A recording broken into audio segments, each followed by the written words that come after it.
Local intelligence भी देंगे तो आप इलाज शुरू हो गया है। ये अभी बहुत नहीं, कुछ पर वो दिन में जो इलाज किया है। का स्वरूप क्या होने वाला है अब मैं उसे जानने में, और यहाँ पे मेरे जो पड़ोसी साथी आए हुए हैं उनको भी बताने में ज्यादा इंटरेस्टेड हूँ। पीएमएल नून के नेता इरशाद अहमद साहब भी हमारे साथ जुड़े हुए हैं। इरशाद साहब, अस्सलाम वालेकुम। वालेकुम अस्सलाम। इरशाद साहब, वो हमारे यहाँ पर एक कहावत है कि एक किस्म का जानवर है जिसे घी हजम नहीं होता है, वैसे ही ये जो आतंकी हैं उनको शराफत हिंदुस्तान की हजम नहीं हो रही है, और इसीलिए अब वक्त आ गया है कि एक बार फिर से आपकी याददाश्त ताज़ा कर दी जाए, चाहे वो सर्जिकल स्ट्राइक हो या फिर फुल फ्लेजेड स्ट्राइक। मैं आप लोगों को सुन रहा था, वाकई आप लोगों को घी हजम नहीं हो रहा है, क्योंकि दहशतगर्दी से आप लोग बात नहीं आ रहे। अभी आप बात कर रही थी हमारी बात नहीं, हम आतंकियों की बात कर रहे हैं। शाद साहब एक मिनट सुनिए, 20 मिनट मैंने आपको सुना। अभी कमर चीमा साहब से बात कर रही थी, आपसे किससे बात की जाए? आपने अगर बात कर ली है तो मजलूम कश्मीरियों से बात कीजिए, उनके ऊपर से हथियार उठाइए, उनके ऊपर से अपनी गन हटाइए, उनके आगे से बारूद हटाइए, उनको आजाद कीजिए। खामा खा अमन हो जाएगा। जितने आपको सच्चाई हजम नहीं हो रही है सर। आर्मी के लोगों को हमारे यहाँ मारते पर चुनाव हो रहे हैं कश्मीर में, आप सुने पीओके वाले कह रहे हैं पाकिस्तानी हुक्मरानों को भारत का तिरंगा दिखाकर इरशाद अहमद साहब कह रहे हैं we want to be with India. Hindi समझा दूं, हम हिंदुस्तान का साथ चाहते हैं। मुझे हिंदी भी आती है, मुझे आपकी भाषा, हम भी यही कह रहे हैं, मैं भी यही कह रहा हूँ कि अमन तभी आएगा जब आप अपनी उंगली से अपना घी खुद लगाएंगे।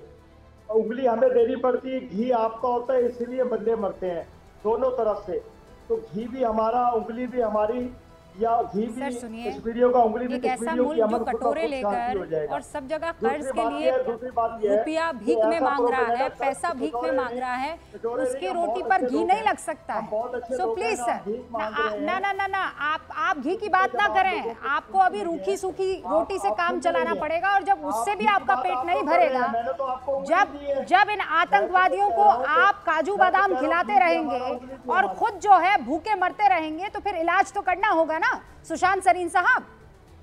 यार देखो रूबी का इलाज तो करना पड़ेगा, और ये जहां तक बार बार ये बात करते हैं ना कि हमारे से बात क्यों नहीं करते, आप बात करिए। और बिल्कुल सही थी जो आपने सवाल पूछा था कि किससे बात करें। देखिए इनके जो एक्चुअल इनके नेता हैं, रूलर जो है, जो फौजी वर्दी में घूमते हैं इधर उधर, उन्होंने तो ओपनली बोला कि भारत के साथ हमारे कभी रिश्ते बेहतर नहीं हो सकते, हमारे भारत के साथ कभी कोई लेन देन नहीं हो सकता, क्योंकि भारत ने हमारा वजूद ही नहीं तस्लीम किया।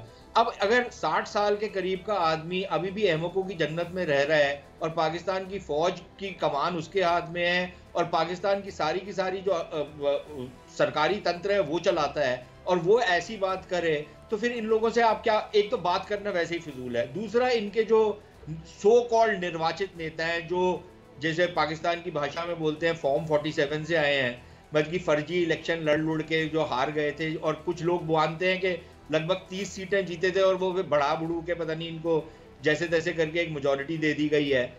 उनको तो पता नहीं कि वो अगले 3 महीने भी सत्ता में रहेंगे कि नहीं रहेंगे, तो इनसे आप क्या बात करेंगे। और जब आप बात करते भी हैं और ये आपको एक आश्वासन देते भी हैं, जैसे मुशर्रफ ने दिया था और लोगों ने दिया, तो चंद हफ्तों के अंदर, चंद महीनों के अंदर ये उस बात से पलट जाते हैं और फिर वही कार्रवाई करते हैं जो ये पहले से करते आ रहे थे।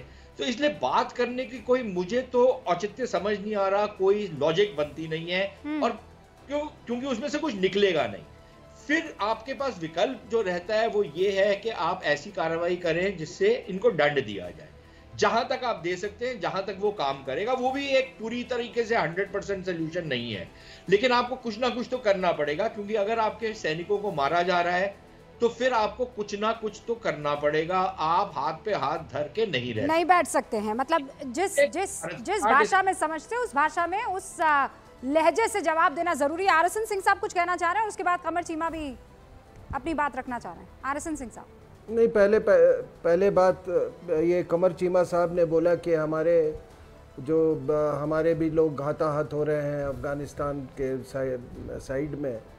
तो ये इसलिए हो रहा है क्योंकि आपने तो जब पाकिस्तान बना तो आपने इस्लाम का ठेका ले लिया, तो वो ठेकेदारी कुछ लोग मानने को तैयार नहीं है, और वो उसी के तहत आपका वो कहते हैं कि भैया ये तुम अपनी ठेकेदारी रखो, हम तालिबान हैं, फिर हम पश्तून हैं, फिर हम अफगान हैं, तो तुम्हारी ठेकेदारी नहीं चलेगी यहाँ पे। लेकिन यहाँ पर आप ठेकेदारी अपनी थोपने की कोशिश कर रहे हो।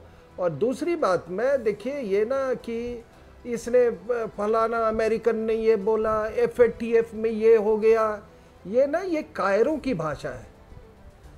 ये the whole the one of the biggest mischief maker is Hillary Clinton.